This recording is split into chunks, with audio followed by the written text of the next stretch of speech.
Ernie Goldberger was born in a part of Hungary, Romania, the borders changed, which was very religious, very committed to Judaism and to Jewish life. He was born in a city called Krula, where his family were involved in commerce. It was a community that was led by very significant rabbis, and he was brought up in that atmosphere. They wanted their children to be committed Jews and committed to Jewish life.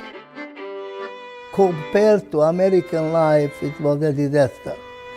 Nothing really that we can imagine what a tough life was it. I think he grew up in a very traditional family. He was very influenced by the Tanakh, by the Torah, and he carried that for the rest of his life. I think his family there was very involved with the community, and therefore he grew up believing that a commitment to Jewish community was extremely important. It was a lovely community, it was really very helpful each other, beautiful Chazan and beautiful everything else. But the Hungarian came, they instituted immediately all kind of Nazi laws, and then everything got very difficult. Hungary occupied Romania at the beginning of the Second World War as part of an agreement with Hitler. It didn't occupy the whole of Romania, but the region where Ernie Goldberger lived was occupied and became a part of Hungary. When the Germans came in, they took him by foot from our town to Lajkároly, and they packed them in all kind of wagons, like animals, and they took him to concentration camp. It's hard to imagine what it must have been like to be a Jew in Hungary in 1944, when it must have dawned on every Jew that their life was in grave danger. The Nazis had taken over, and there was an active process of rounding up Jews and sending them away to be killed. It must have been absolutely terrifying for every Jew to know that the road had come to an end. The Jewish community was going to be destroyed. When the Germans entered, I was in a Zionist organization, and I was always plenty courageous. I learned from exactly what I saw by the Goyim before, that if this Goyim on peaceful time, they were hating Jews, and now then they have the Germans, it's going to be a lot less. So I joined the organization, and I was one of the leaders of the young children. Ernie Goldberger made the fateful decision not to go home for Pesach because he was helping to smuggle Jewish children into Romania. My father wanted me also back for Pesach, but I was taught by the organization, if you go there back, you're gonna be killed. His family in that period were deported to concentration camp and murdered. He survived. The Zionist organizations all over Europe at that stage were not principally engaged in getting Jews to Palestine, but somebody like Ernie presented a great opportunity for them. He was young, he didn't have a family, and he'd be willing to work when he got there. And that was a very valuable asset for the Zionist project, because they knew they had to build up the country. The Zionist organization arranged for 3 ships to go from Romania to Turkey. Fishermen boats, which would be good enough for 30 people, 300 people, 300 kids was pushed on that boat. One ship was sunk by torpedoes, there were 2 others, and Ernie was on one of them, and he arrived in Turkey. They had 1,500 certificates, and the 1,500 certificates was given to us, part of it. So we went illegally to Palestine. We went through all Syria, and we went through all Lebanon, and we arrived to the port of Haifa. Oh, I felt like I am in Gan Eden, it's something flourishing country, kibbutzim, and Haifa, and this and that, and the Jews live in peace. It was a different atmosphere. Very soon it became evident that there was a need for young people to join military forces, and he was asked whether or not he would be willing to join such a military organization. It was the Palmach.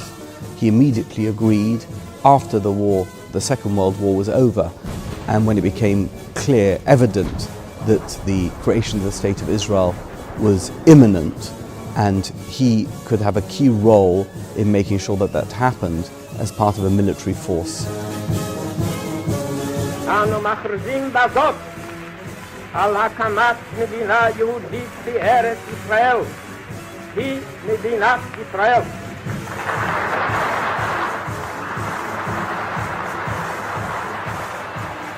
The Palmach thought that's not enough to protect ourselves, but we are there to create a country.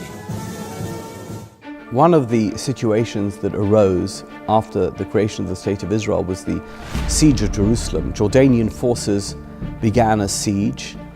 As an ammunition expert and as somebody who controlled the supply of ammunition for Palmach, Ernie was given the job of transporting ammunition supplies to Jerusalem on a regular basis, and it was on one of those trips that his vehicle went over a landmine and was blown up. It was a big explosion. I was by the door, you see, I was always in charge, so I was always worried what can happen there, or, I was very alert. And I flew. A lot of people who would be in my situation probably would die. Although all those in the vehicle were killed, he was lucky enough to survive. He was thrown from the vehicle and quite badly wounded. But his incredible commitment to his job and to these daily missions, life-threatening missions, is just a testament to his incredible bravery and to the bravery of those with whom he fought.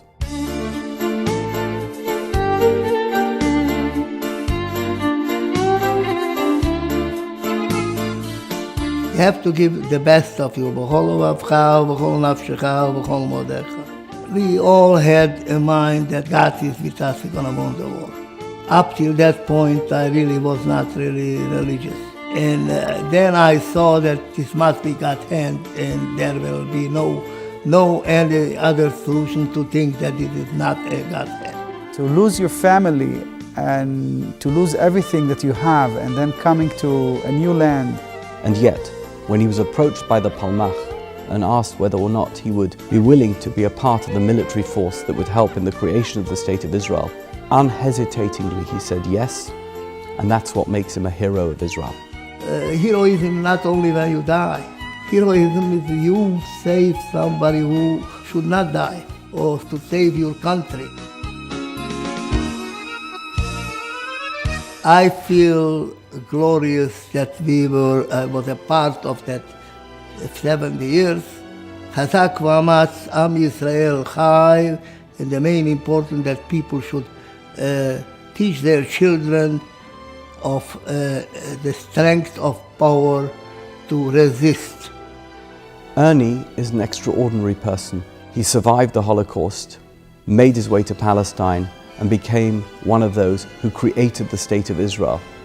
In every aspect of Ernie's work for the Jewish people and for the State of Israel, he has been enabled powerfully by his wife, Regina, who's been at his side, supportive in every possible way. And over many decades, as a partnership, they have made sure that all the things they hold dear are going to endure and be recognized and valued, not just by their own family, but by their community and by the Jewish community at large. It is our duty to recognize him, to honor him, and to show him the recognition for having created the community that we are a part of, and for having been part of the group that formed the State of Israel, that is our pride and our joy.